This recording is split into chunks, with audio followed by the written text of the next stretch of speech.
क्या आप ईद मनाते हैं या नहीं? 10 दिन बाद हमारी विसाखी। जबरदस्त। मैं कहता हूँ भाई जलेबियाँ खाओ, भंगड़े डालो, खुशियाँ मनाओ, आप नमाज पढ़ो, मैं आपको गले लगाऊं। और ये पैगाम तो ईद लेके, क्योंकि जो कदूरतें हैं, जो नफरतें हैं, ये किसी मजहब में, किसी फिरके में किसी ने ये बात नहीं की है। ये इंसानियत इंसानों की पैदा करता है। कई दफा दोस्तों के साथ रोजे भी रखे हैं मैंने, जबरदस्त। और अफ्तारियाँ हमारी रेगुलर होती थी, बड़े मजे मजे की दस्तरखान। ईदी लेते हैं या देते हैं? हाय हाय हाय हाय। वैसे कोई मैक्सिमम आपको याद हो कितनी ईदी बनी हो आपकी बचपन में? करतारपुर राहदारी, इसको आप कितना बड़ा ब्रेक थ्रू समझते हैं? क्रेडिट अडियाला जेल में कैद इमरान खान साहब को जाता है। और नवाज शरीफ या शहबाज शरीफ? बेटर है नवाज शरीफ साहब, बेटर है। मरियम या बिलावल?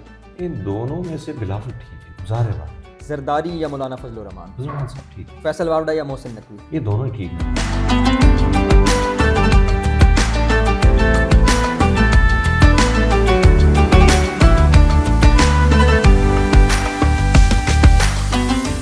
अस्सलामुअलैकुम नाजरीन, डबल एम न्यूज़ अप की स्पेशल ईद ट्रांसमिशन में आप सबको खुशामदीद। सबसे पहले तो आपको ईद का ये बड़ा दिन मुबारक हो।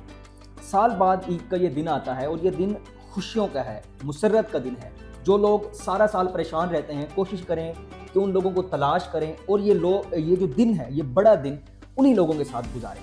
नाजरीन, आपने कभी सोचा है कि हमारे मुल्क में सिर्फ मुसलमान नहीं रहते, बल्कि दीगर मज़ाहिब के लोग भी रहते हैं। उनमें सिख हैं, उनमें क्रिश्चियंस हैं, उनमें हिंदू आते हैं।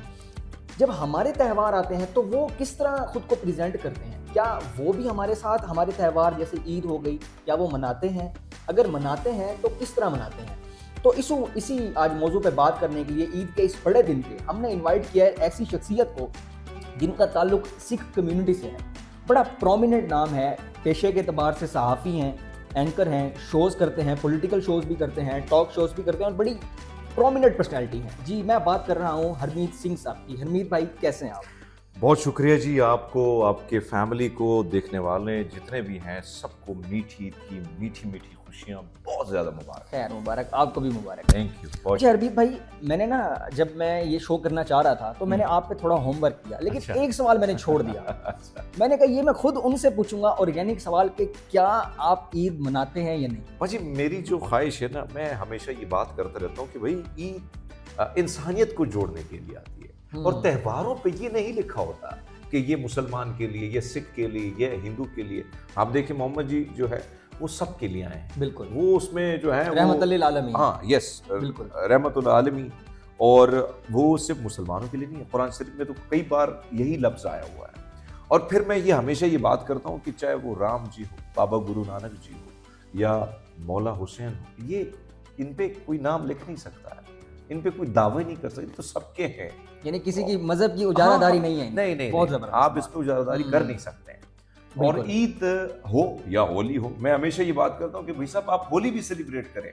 खून की होली तो फिरकावादियत को भड़काने के लिए, एक दूसरे के खिलाफ कदूरत नफरत तो हमने दिल में पाली है। बिल्कुल। तो खून की होली तो इस मुल्क में अनफॉर्चुनेटली खेली जा रही है। अब होली का मौसम है, सीजन है, तो मैं कहता हूँ भाई रंगों की होली क्यों ना खेलें।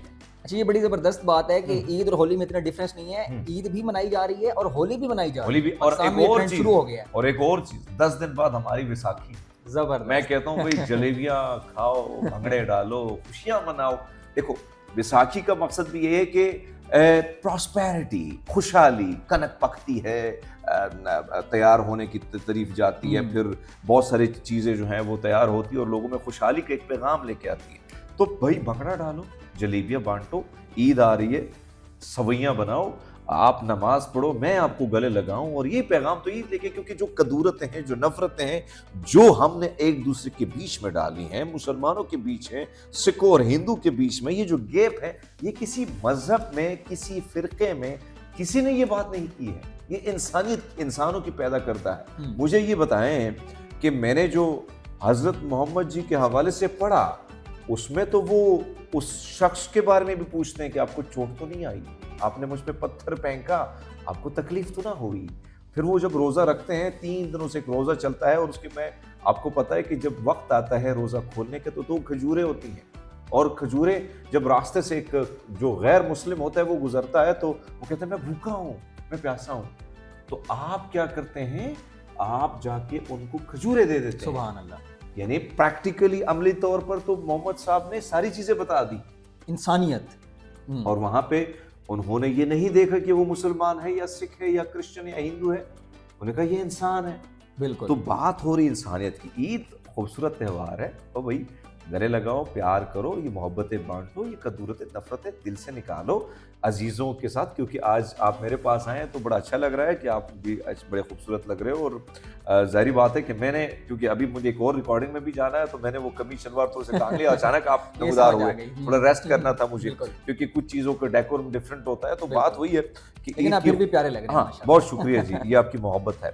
सो ईद की खुशियाँ हम बड़े अच्छी तरीके से सेलिब्रेट करते हैं। मैं तो कई दफ़ा दोस्तों के साथ रोज़े भी रखे हैं मैंने, जबरदस्त। और अफ्तारियाँ हमारी रेगुलर होती थी, बड़े मज़े मज़े की दस्तरखान। और रज़ी ताहिर हमारे दोस्त बिलाल हैं, हमारे बड़े प्यारे भाई हैं, उनकी दस्तरखान जो है बिछे होते हैं, और अफ्तारी हमारी रेगुलर होती है। फिर सहरी के वक्त भी गपशप हो जाती है। तो ईद का जो इंतज़ार था, ये तो सब ना सिर्फ रोज़ादारों को बल्कि जो रोज़ा नहीं रखते उनको भी, क्योंकि खुशियाँ हैं, खुशियाँ हैं, खुशियों में इंसानियत तो का त्यौहार है। एग्जैक्टली।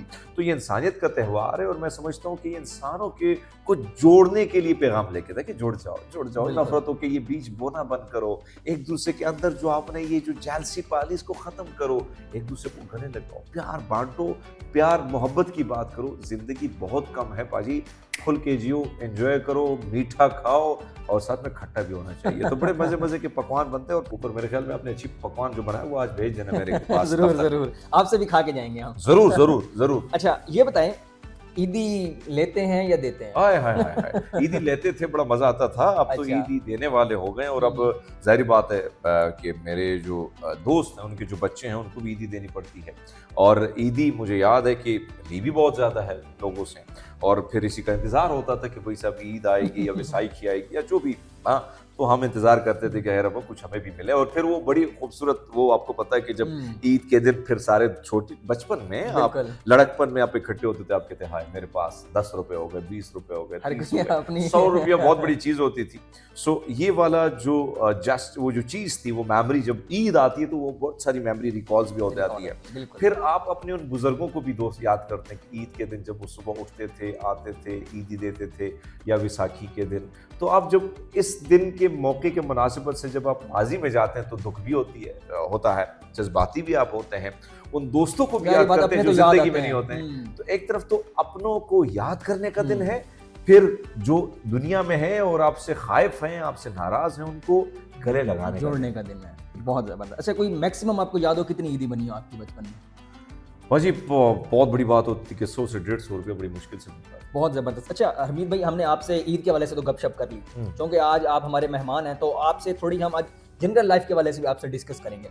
सबसे पहले मुझे ये बताएं, करतारपुर राहदारी, इसको आप कितना बड़ा ब्रेक थ्रू समझते हैं? देखिए बहुत बड़ा ब्रेक थ्रू है। वो क्रेडिट अडियाला जेल में कैद इमरान खान साहब को जाता है, और सिद्धू बाजी की और जनरल बाजो की छप्पी जो थी, वो झप्पी जो पाई थी, ये उसका कमाल है। जादू की झप्पी हो गई थी वो। कि पाजी वो आप समझे कि इतना बड़ा काम है कि आप हैरान होंगे कि दुनिया में पाकिस्तान का जो लेवल था वो यहाँ चला गया, और पूरी दुनिया ने इसको अप्रिशिएट किया। दुनिया ने इसको अमन का एक बाप करार सॉफ्ट दिया। इमेज गया हमारा बाहर। सॉफ्ट इमेज के साथ साथ अमन का एक पैगाम गया कि पाकिस्तान क्या चाहता है। पाकिस्तान अमन चाहता है, पाकिस्तान खुशहाली चाहता है, दोनों मुल्क भी। पाकिस्तान तिजारत चाहता है। तो कॉरिडोर ने जो दुनिया में एक सॉफ्ट इमेज उजागर किया, और सिखों की जो अरदासें थी 70 साल से कि भाई हमारे वो आस्थान जो हम दूरबीन के जरिए देखते हैं, आज हमें मौका मिला। और इमरान खान जो है, इसमें कोई शक नहीं है कि बेशक आप उसकी सियासत से इख्तिलाफ करें, लेकिन सिखों के जो चैप्टर है यानी तारीख है, उसमें उनका नाम सुनहरे हरूफ में लिखा जाएगा। अच्छा ये बताएं, आपको गुस्सा किस बात पे आता है? हर गलत बात पे गुस्सा आता है भाई, किसको गलत बात पे गुस्सा नहीं आएगा। लेकिन कोई मैं रेड लाइन हो आपकी कि यार नहीं, इस पे मुझे बहुत गुस्सा आता है, इस पे कोई नहीं? देखिए मैं तो एक चीज़ पे होता है मुझे कि भाई चाहे वो त्यौहार, अगर आज ईद का त्यौहार है, मैं आपके साथ बड़े ज़बरदस्त तरीके से सेलिब्रेट कर रहा हूँ, मैं मुबारकबादें भी सोशल मीडिया पे देता हूँ। बिल्कुल। तो गुस्सा तब आता है कि जब हमारी वैसाखी आती है और जब आप लोग कोई पोस्ट करता नहीं है, या करता है तो नीचे कमेंट जब पढ़ लेता हूँ या इस किस्म की चीज़ें पढ़ लेता हूँ, उससे दुख होता है कि आपके अंदर इतनी तासुब से आपका दिलो दिमाग बदबूदार हो चुका है कि आप दूसरों को एक्सेप्ट करने को तैयार नहीं। तो उसमें बड़ा गुस्सा आता है। जिंदगी में किसी बात का पछतावा? जो रिस्पेक्ट लोग मुझे जो प्यार करते हैं, मैं तो इस काबिल नहीं हूँ, तो मैं क्या पछताऊँ। जिंदगी में ऐसी कुछ हो जाती हैं चीज़ें जिससे आपको दुख होता है, लेकिन मैं ब्लेस बहुत है रब का मुझ पे ऊपर, तो मैं हमेशा उसकी ब्लेसिंग में रहता हूँ और मैं शुक्रगुजार रहता हूँ रब का। पछतावा ज़्यादा नहीं करते आप। जी जी। आपने अपने लिए सहाफ़त को ही क्यों चुना, कोई और पेशा क्यों नहीं? इसमें आप एक्सीडेंटली आए या शौक था आपका? देखिए शौक तो था, वो तो बहुत सारे इंटरव्यूज में आपने देखा होगा, शौक था कि कुछ करूं, डिफरेंट करूं, पाकिस्तान के नाम के हवाले से दुनिया को जस्टिस दूं कि ये सिर्फ मुसलमानों का मुल्क नहीं है, यहाँ पे जो हिलाली परचम है उसके साथ सफ़ेद भी है। बिल्कुल। और सफ़ेद और हिलाली मिलकर दोनों, एक तरफ खुशहाली है तो दूसरी तरफ अमन है, यानी सफ़ेदी अमन, ग्रीनरी खुशहाली, तो दोनों मिलकर इस मुल्क में बढ़ चढ़ कर हिस्सा। तो दुनिया में पता नहीं था कि भाई पाकिस्तान में और लोग हैं कि नहीं है, क्योंकि हिंदू मेरे जो भाई हैं, क्रिश्चियन मेरे भाई हैं, उनके अगर वो टीवी पे आते हैं तो पता नहीं चलता है, क्योंकि मुसलमानों का भी गेटअप उनका सेम है, लेकिन दस्तार के साथ हम मुनफरिद हो जाते हैं, अलग हो जाते हैं। और मैं जब पहली बार ऑन एयर हुआ तो दुनिया भर से पैगामात अच्छे अच्छे हुए पाकिस्तान के हवाले से, वाह जी वाह, सरदार पहला सिख एंकर, टर्बन एंकर रखती है, यानी पाकिस्तान में एक स्पेस है। हाँ। अच्छा, सहाफत में कौन सी ऐसी पर्सनैलिटी है जिसको आप देख के कहते हैं कि यार अगर ये भी सहाफत में है तो सहाफत का खुदा हाफिज है? तो गरीदा फारूकी होगी, अच्छा, इसी तरह हसन अयूब हो गया, और इसी तरह मुनी फारूकी हो गया, इसी तरह और वो जर्द किरदार जिन्होंने सहाफत के नाम पे धर्मा है। यानी वो लोग जो आपको लगता है कि मुबैना तौर पर ये कहीं से डिक्टेशन लेते हैं। तो भाई अपना ज़मीर भी तो होता है ना। जब आप पे पहला मुकदमा हुआ, चलें ठीक है, तो बंदा लीगल जंग लड़ता है, लेकिन अंदर से भी कुछ महसूस होता है, अंदर क्या महसूस हुआ आपको? फीलिंग्स क्या थी? तकलीफ तो होती है कि भाई साहब मैंने कौन से, अभी इससे पहले जो मुझ पे हुआ था, या ये वाला भी जो कह रहे हैं मुकदमा, अभी जो पहला जो आपकी लाइफ में पहला आपका मुकदमा हुआ, देखिए वो तो पहली बार ये हुआ था कि बहुत कुछ सीखने को भी मिला। फिर ये भी बोला कि भाई बाजी ये जो रास्ता है ना जिसमें बड़ा लोग देखते हैं अरबीन सिंह टीवी पे आ रहा है, बड़े फैन फॉलोइंग है, बड़े लोग तस्वीरें खींचते हैं, लेकिन ये भी समझना चाहिए कि ये मुश्किलात भी रास्ते में बड़ी हैं, तो उससे हौसला मिला। लेकिन अभी जो ये वाला लगा है कि भाई आपने फिरकवारियत को, तासुब को, मुल्क में चिंगारी, मुल्क के साथ बगावत, गद्दारी, तो मुझे अच्छा लगा, दुख नहीं हुआ, क्योंकि जो गद्दार है, जो सच और हक की बात करता है, वो इस मुल्क में गद्दार है।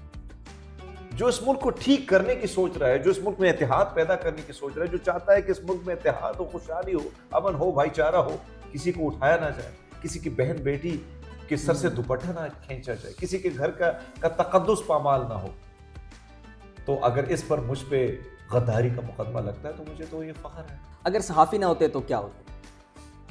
सहाफी ना होता तो फिर मैं पढ़ाता, टीचर होता है। मैं टीचर होता, मुझे अच्छा लगता है। अगर आपको 24 घंटे मिले, आपको कोई बताया आपके पास 24 घंटे हैं, वो 24 घंटे किसके साथ गुजारेंगे? 24 घंटे तो अपने साथ ही गुजारूंगा और सोचूंगा कि भाई मैंने आगे, अब मेरे से क्या कोताही हुई, क्या गलती हुई, और क्योंकि सोशल मीडिया का दौर है और हैक्टिक इतनी ज़्यादा खबरों की, तो अकेलेपन के लिए टाइम नहीं मिलता है। सोचूंगा, माजी को याद करूंगा, उनकी कोताहियों से सीखने की तरफ आगे बढ़ने की।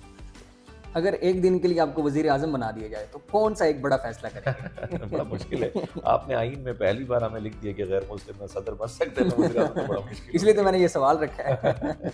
तो जब आप आईन को चेंज करेंगे फिर हम फैसला करेंगे। अच्छा चले, एक इंस्टेंस के लिए आईन चेंज हो गया, फिर देखिए जाहिर बात है वज़ीर आज़म की बड़ी जिम्मेदारी होती है, जब आप उस कुर्सी पर बैठते हैं तब आपको लगता है एक दिन में तो बड़ा मुश्किल है कि पता चलता है, सिस्टम को समझने के लिए 10 से 15 साल लग जाते हैं। सो जाहिर बात है कि मौका मिलेगा तो तब फैसला करेंगे क्या करना है, लेकिन एक दिन के वज़ीर आज़म बनने से, शहबाज शरीफ बेचारा बना हुआ है तो वो कहता है अब भी मैं सोचता हूँ कि मेरे बस में इख्तियार होता तो मैं ये करता, तो बेचारा जो 2 साल से बना उसके बस में इख्तियार नहीं, एक दिन के बना वज़ीर आज़म पाकिस्तान को, उसके बस में क्या इख्तियार होगा। अच्छा, अगर इन 3 शख्सियात की आपको कॉल आए तो किसकी कॉल आप फ़ौरन उठाकर रिस्पॉन्ड करेंगे, किसको आप कहेंगे यार अभी रहने दो बाद में मैं देख लूँगा, और किसको तो आप बिल्कुल इग्नोर कर देंगे?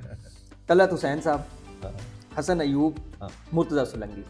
यार इन तीनों की कॉल ना लो तो अच्छी बात है, इग्नोर करेंगे? हाँ कोई इग्नोर करें। चलें, अच्छा अगला हमारा सेगमेंट है छोटा सा, इसमें मैं 2 पर्सनैलिटीज़ का नाम आपके सामने रखूँगा, तो आपने कंपेयर करना है इनमें से बेहतर कौन है, इमरान रियाज या आफ्ताब इकबाल?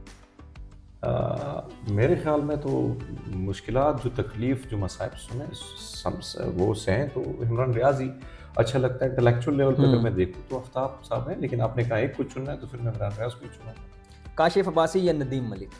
काशिफ अब्बासी। नवाज शरीफ या शहबाज शरीफ? बेटर है नवाज शरीफ साहब, बेटर है। मरियम या बिलावल? इन दोनों में से बिलावल ठीक है, गुज़ारे वाला। जरदारी या मौलाना फजलुर रहमान? फजलुर रहमान साहब ठीक है। फैसल वावड़ा या मोहसिन नकवी? ये दोनों ही ठीक नहीं है। एयरवाई या जियो? तो मीडिया से दिल उकता गया है, मेन स्ट्रीम से। अगला सवाल मेरा यही है, मेन स्ट्रीम मीडिया या डिजिटल मीडिया? डिजिटल मीडिया पर एट एनी कॉस्ट। खड़का के बोल। ज़बरदस्त। नरेंद्र मोदी या ट्रम्प? यार इसमें ट्रम्प अच्छा लगता है, कुछ पॉलिसी उसकी अच्छी भी कुछ बेहतर भी हैं। नरेंद्र मोदी तो एक फस्तायत को जो फरोग दे रहा है वही शख्स ज़्यादा दे रहा है।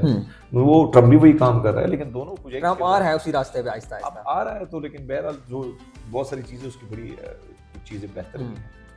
अच्छा, हमारा आखिरी जो सेगमेंट है वो है रैपिड फायर। मैं आपके सामने किसी पर्सनैलिटी का नाम रखूंगा तो आपने उसको एक वर्ड में डिस्क्राइब करना है। इमरान रियाज खान। बहादुर और शुजात की अलामत है। अरशद शरीफ। कमाल। वो भाई आप वो ये कह सकते हैं कि आप वो भाई अलाप हो गए। वो सिद्दीक जान। बड़ी ज़बरदस्त इंसान। मंसूर अली खान। वो बीच बचाव में खेलने वाला एक शख्स, विकेट के दोनों तरफ। अच्छा। मोहसिन नकवी।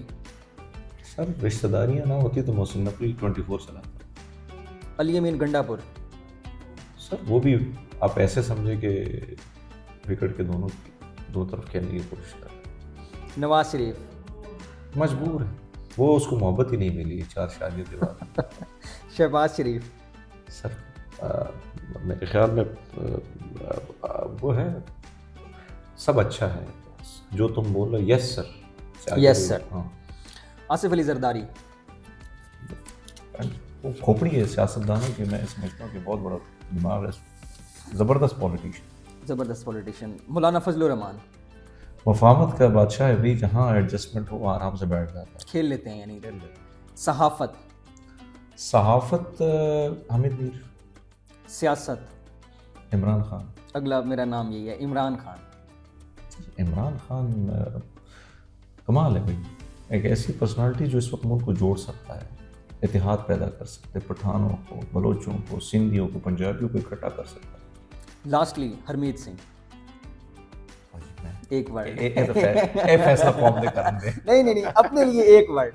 ये हमने जितने भी गेस्ट का किए उन्होंने अपने लिए एक वर्ड बोला है, तो आपने भी करना है। मैं अपने बारे में क्या कहूँ, खुद को एक लफ्ज में बयान करें। बस ये नाचीज अपने बारे में क्या, मैं मामूली सा इंसान। मामूली सा इंसान। अच्छा हरमीत भाई, आपके वक्त का बहुत बहुत शुक्रिया। आपने ईद के इस खास दिन पर हमें टाइम दिया। आखिर में आपसे ये कहेंगे कि हमारे जो देखने वाले हैं, सुनने वाले हैं, बतौर सहाफ़ी, क्योंकि सहाफ़ियों की तरफ ये कौम देखती है, क्योंकि हमारा काम ये है कि हमने डायग्नोज करना है, सामने रखना है, आईना दिखाना है कि अपनी शक्ल को दुरुस्त करें। तो ये कौम मायूस है। इस कौम को इस खुशी वाले दिन पे, इस खुशी वाले त्यौहार पे क्या पैगाम देना चाहिए? देखिए, मायूस नहीं होना चाहिए, और कहते हैं उम्मीद बाहर रख। ज़िंदगी में जो है ना, वो जुल्म और बर्बरियत की रात कितनी तारीक क्यों ना हो, कितनी लंबी क्यों ना हो, सूरज ने तो आना है, सूरज की किरणें तो पड़नी है। और अगर मैं और आप जैसे लोग जो हैं यहाँ पे मायूस होंगे, नाउमीद होंगे, तो इस घर को कौन बचाएगा?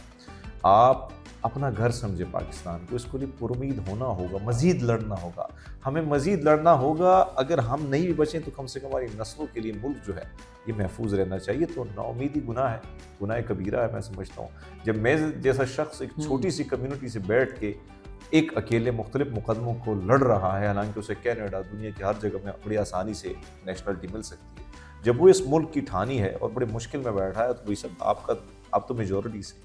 सो घबराइएगा मत और लड़िएगा। यकीनन ये जो रात है, ये लंबी जुल्म बर्बरियत की ख़त्म हो जाएगी। सारी उम्र न यजीद रहा, न फ़िरौन रहा, और न वक्त के ये यजीद रहेंगे, वक्त गुजर जाएगा। हरमीत सिंह, आपका बहुत शुक्रिया। आपने इस अहम मौके पे हमें टाइम दिया, और इनका पैगाम यही है कि आपने मायूस नहीं होना। ये ईद का दिन है, भूल जाएं तमाम गमों को, तमाम दुखों को भूल जाएं, अपनों के साथ ये ईद मनाएं। उन लोगों को तलाश करें जो दुखों से घिरे होंगे, उन लोगों को तलाश करें जो कि शायद माइनॉरिटी में हैं, उनके साथ ये ईद मनाएं, उनको खुशियां दें, उनके साथ ये अपनी जो खुशियां हैं इसको सेलिब्रेट करें। अपने मेज़बान अब्दुल्ला बुखारी को दीजिए इजाज़त। मिलते हैं अगले प्रोग्राम में। खुदा हाफिज़।